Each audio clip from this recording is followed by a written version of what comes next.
मेष राशि वालों के लिए अगस्त के पहले भाग का राशिफल। ओम मंगलम भगवान विष्णु मंगलम गरुणध्वज मंगलम पुंडरीकाक्ष मंगलाय तनो हरि।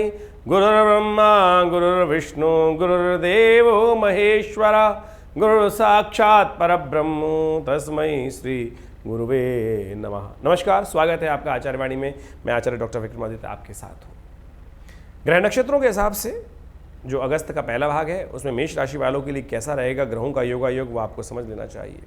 क्योंकि समय का यदि प्रभाव समझ में आ जाए कि ग्रहों का परिवर्तन कहाँ होने वाला है और कहाँ आपके लिए ऊंच होने के योग हैं, कहाँ आपके लिए नीच होने के योग हैं, तो हम बहुत सारी चीज़ों को परिवर्तन की तरफ ले जा सकते हैं।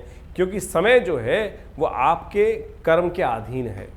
कई बार हमें अज्ञानता में कर्म ऐसे कर जाते हैं कि जो हमारे को नुकसानदायक हो जाते हैं, और यदि समय का प्रभाव हमें पता हो तो हम उन कर्मों को ठीक कर कर अपने जीवन में लाभ के स्थान को प्रशस्त कर सकते हैं। तो इस बात को, सिद्धांत को हमें समझना चाहिए। तो सबसे पहले हम बात कर लेते हैं अगस्त के महीने में ग्रहों का परिवर्तन क्या होने वाला है। देखिए, मेष राशि वालों, आपके राशि के स्वामी है मंगल, और मंगल विशेष तौर पर इस वक्त शुक्र के साथ चल रहे हैं, और शुक्र वहाँ पर वक्री हो गए हैं, फिर वो अस्त हो जाएंगे और फिर वो स्थान परिवर्तन कर लेंगे। तो ऐसे में ये जो पंचम और चतुर्थ में ग्रहों का योगायोग आपकी राशि के अनुसार से बनेगा, ये बड़ा विचित्र रहेगा। पंचम स्थान बुद्धि का है और साथ में चतुर्थ स्थान सुख का है। तो ऐसे में एक शुक्र का खेल बड़ा विचित्र होने वाला है इस अगस्त के प्रथम भाग में। तो ये आपको समझ लेना चाहिए कि आपके लिए समय किस प्रकार का क्या प्रभाव उत्पन्न करने वाला है और कैसे उस प्रभाव को आप पॉजिटिव कर सकते हैं। शुक्र बहुत शुभ ग्रह हैं, विशेष तौर पर बुद्धि के स्वामी माने जाते हैं, संसारिक स्वामी ग्रह माने जाता है। और सांसारिक ग्रह जो विशेष तौर पे है, और ऐसे में इस संसार में डिप्लोमेसी के साथ किस प्रकार से काम करना है, अपने कार्य को किस प्रकार, हर व्यक्ति स्वार्थी है, उस स्वार्थ को किस प्रकार से सिद्ध करना है, अपने कार्य को किस प्रकार से बनवाना है, उसमें शुक्र बहुत इंपॉर्टेंट खेल खेलने वाला होता है। ऐसे में शुक्र का वक्री होना और फिर अस्त हो जाना और फिर स्थान परिवर्तन कर लेना, ये एक तरह से बड़ा ही महत्वपूर्ण परिवर्तन है। जो शेयर मार्केट में काम कर रहे हैं उनको हम पहले से सावधान कर देते हैं।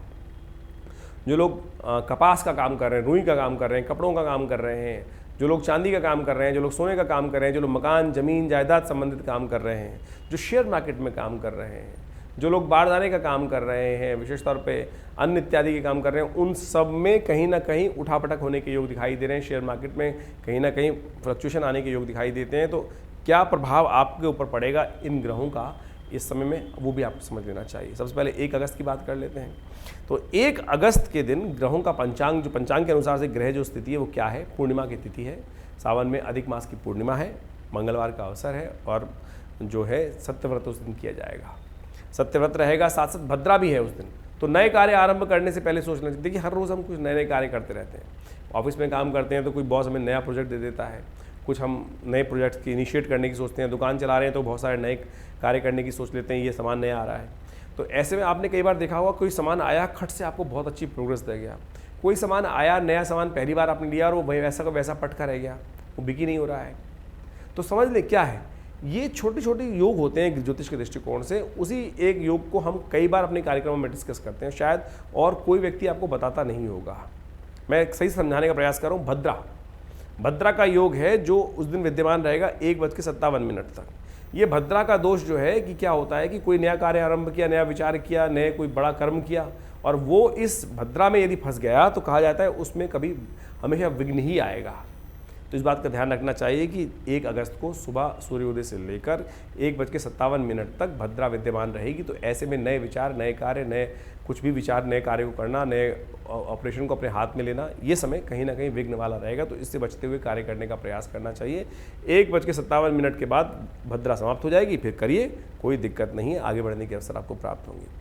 ग्रह क्या कहते हैं मेष राशि वालों के लिए उस दिन अच्छे हैं, पॉजिटिव चेंजेस रहेंगे, आपको आगे बढ़ने का प्रयास करना चाहिए। लाभ के लिए ग्रह स्थिति आपकी अनुकूल बनी हुई है, तो इसलिए जड़ता समाप्त कर कर अपनी बुद्धि को सही समय पर काम पे लगाने का प्रयास करें। समय अनुकूल है, आगे बढ़ने का अवसर आपको प्राप्त होगा। 2 अगस्त के लिए भी ग्रह समझ लीजिए और साथ साथ अपने पंचांग को समझ लीजिए। ग्रह अनुकूल है, आगे बढ़ने का आपका ग्राफ आपका सही पॉजिटिव जा रहा है। केवल अपने विचारों पर ध्यान दें, अपने कार्यों पर ध्यान दें, फालतू के बात हटाकर अपने कार्यों में। कई बार क्या होता है कि मेष राशि वालों का राष्ट्र स्वभाव जो है थोड़ा बालक का स्वभाव हो जाता है। कई बार सोचते होते दूसरे की बात सोचने लगते हैं। कि क्या सामने वाला क्या करेगा क्या करेगा। जो सामने वाला करेगा अपने लिए करेगा, आप अपने कार्य में मस्त रहें, आपके लिए समय अनुकूल दिखाई देता है। जो बच्चे पढ़ाई करने में लगे हुए हैं, अपने मन को थोड़ा सा पढ़ाई में लगाने का प्रयास करें। फालतू बातें दिमाग में बहुत ज़्यादा उठापटक होने के योग दिखाई देते हैं, तो उससे हटाकर कार्य और जो थोड़ा सा मैंने फालतू बातें कही, दोस्ती यारी इश्क मोहब्बत, ये इन सब चीज़ों में टाइम बर्बाद मत करना। ये समय ऐसा दिखाई देता है बहुत ज़्यादा इमोशंस उसमें फंसने वाले हैं, तो अननेसेसरी कि उसमें हाथ में कुछ नहीं आने वाला है, वो इमोशनल फिर रुला सकता है ग्रह। आपके लिए ऐसा ही योग बन रहा है, कार्य में लगो, विसफलता के योग है, आगे बढ़ने के अवसर आपको प्राप्त होंगे। ऐसे में उपाय क्या कर लेना चाहिए? देखिए, बुधवार का अवसर, ऐसे में सबसे श्रेष्ठ उपाय है सुबह सुबह गणेश जी का स्तवन करें, एक फूल गणेश जी को अर्पित कर दें और अपने कार्यों में लगे। एक मंत्र भी जप कर लें, सुमुखश्चैकदन्तश्च कपिलो गजकर्णकः लंबोदरश्च विकटो विघ्ननाशो विनायका धूम्रकेतुर्गणाध्यक्षो भालचंद्रो गजानना। ये नाम भगवान के हैं, इनका स्तवन करके आगे बढ़ें, देखिए कल्याण के अवसर मिलेंगे। वहीं 3 तारीख की यदि हम बात करें तो 3 तारीख की ग्रह गणना विशेष तौर पर आपके लिए और पॉजिटिव है, लाभ की स्थिति बनाती दिखाई दे रही है, आगे बढ़ने के अवसर आपको प्राप्त होंगे, ग्रह परिवर्तन की तरफ जा रहे हैं। शुक्र लेकिन अस्त हो रहा है, जो शाम को अस्त होगा, वक्र स्थिति में अस्त होगा, और ये आपके व्यवसायिक दृष्टिकोण से व्यवसाय वालों के लिए थोड़ा कष्ट के योग देगा। कन्या पूजन करिए, उससे कष्ट दूर हो सकते हैं। थोड़ा कुटुंब का परिवार का ध्यान रखते हुए कार्य करने का आपको प्रयास करना चाहिए। ऐसे में बुद्धि को थोड़ा सा फालतू कामों से हटाते हुए कार्य करने का प्रयास करना चाहिए। बुद्धि कहीं ना कहीं गलत तरफ जा सकती है, थोड़ा सा विलासिता की तरफ जा सकती है, थोड़ा सा गलत तरफ उपयोग कर सकते हैं बुद्धि का, उससे बचते हुए कार्य करने का प्रयास करना चाहिए आपको, तो आपके लिए अनुकूल रहेगा। उपाय ऐसे में जो सबसे श्रेष्ठ उपाय है आपके लिए जो रहेगा वो आप करने का प्रयास कीजिए। किसी उपयुक्त गुरुजन व्यक्ति का, कंसल्ट अच्छे एडवाइज़र व्यक्ति का, उनका सानिध्य प्राप्त करें। कुछ मन में संकोच चल रहा है तो जाकर विचार करें, विचार जाके पूछें, उनका पूजन करें, उनको कोई गिफ्ट दें, ब्राह्मण को, किसी ज्ञानवान पंडित जी को, किसी को पीला वस्त्र दान कर दीजिए। ये उपाय कीजिए, देखिए कष्ट दूर होंगे। वहीं 4 तारीख की यदि हम ग्रहों की बात करें तो उस दिन शुक्रवार का अवसर, तृतीया तिथि है, और उस दिन गणेश चतुर्थी का योग भी है। मासिक चतुर्थी होती है उसका योग बन रहा है। तो ऐसे में ग्रह गणना आपके लिए लाभ की स्थिति दिखाई दे रही है। आगे बढ़ने का आपको प्रयास करना चाहिए, ग्रह पॉजिटिव है, आगे बढ़ने के अवसर आपको प्राप्त होंगे। लेकिन एक बात ध्यान रखिएगा, अच्छे के साथ साथ थोड़ा सा सावधानी भी रखनी चाहिए। उस दिन सावधानी ये है, फिर भद्रा आ गई है, जो अभी पहले बताई थी वो पहले दिन भी भद्रा थी 1 अगस्त को, और फिर भद्रा आ गई है जो रहेगी आज 4 तारीख को करीब दोपहर को 12:45 तक। हर दूसरे तीसरे दिन भद्रा का योग बनता है। उस काल कभी सुबह कभी शाम बनता है। जब सुबह आता है तो हमें ज़्यादा जागृत होना चाहिए, शाम के समय तो सोने में निकल जाता है समय, लेकिन आज सुबह सूर्योदय से लेकर करीब 12:45 तक रहेगी भद्रा।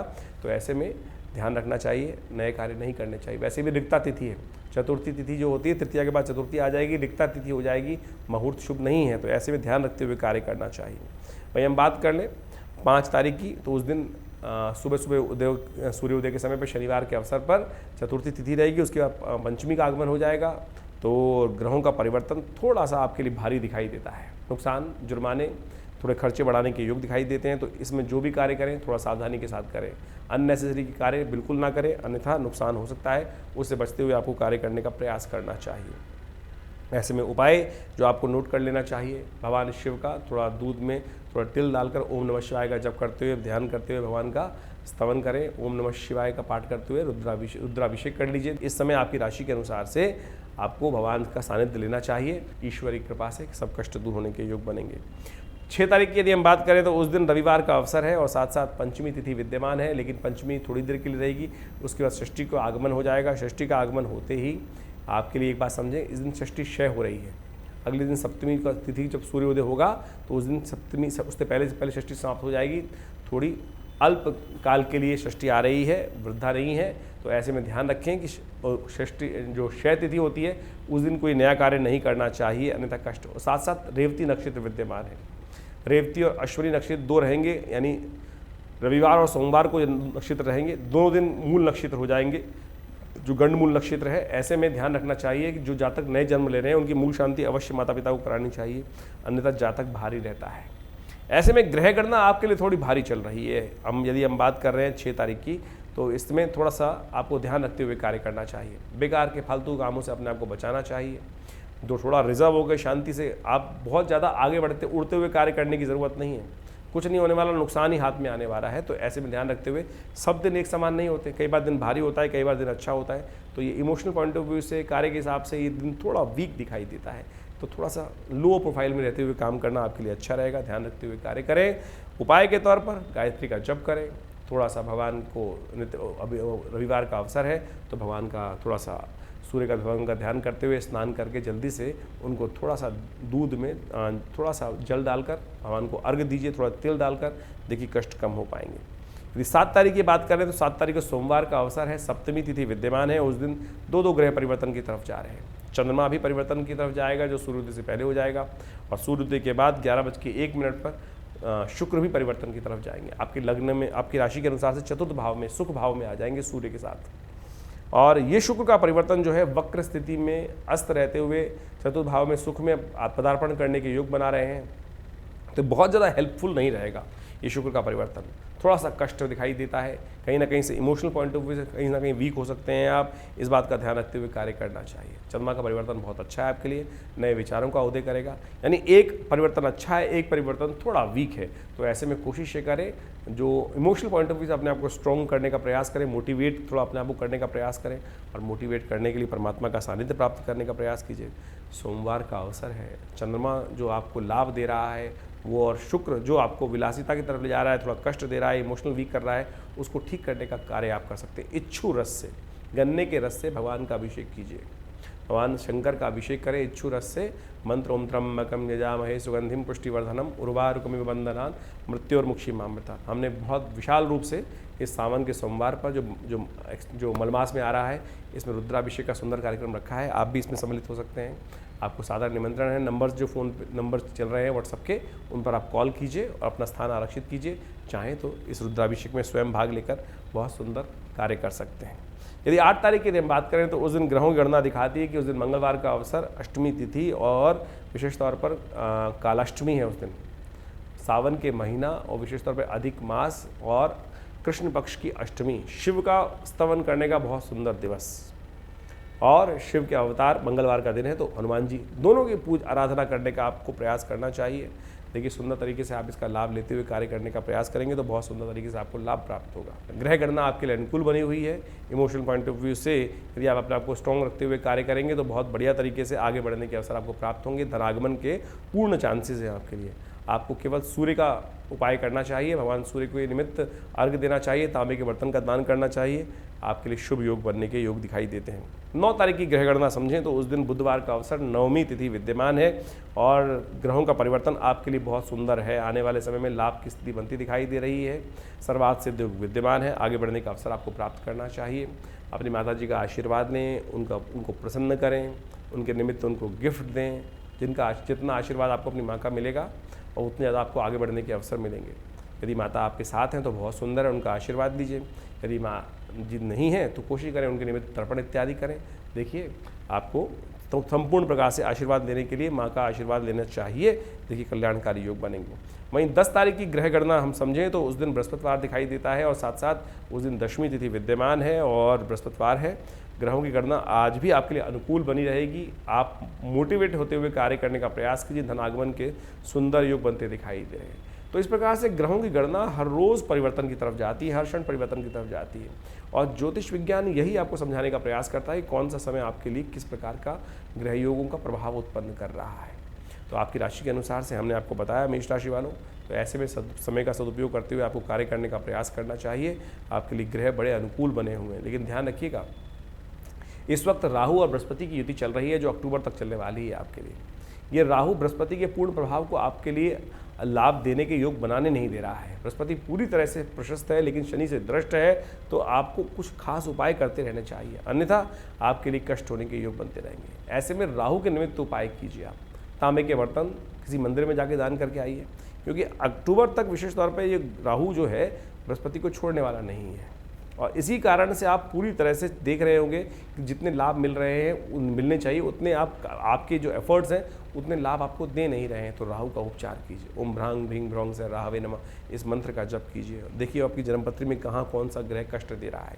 यदि उसको अच्छे से समझ लेंगे तो आप अपने समय को, उसके प्रभाव को अपने अनुकूल कर सकते हैं, अन्यथा फिर ग्रह अन्यथा कष्ट देने के योग बना रहा है तो उसमें फंस जाएंगे आप। आशा करते हैं इस इशारों को समझते हुए आप कार्य को सही रूप से करने का प्रयास करेंगे। धन्यवाद, नमस्कार।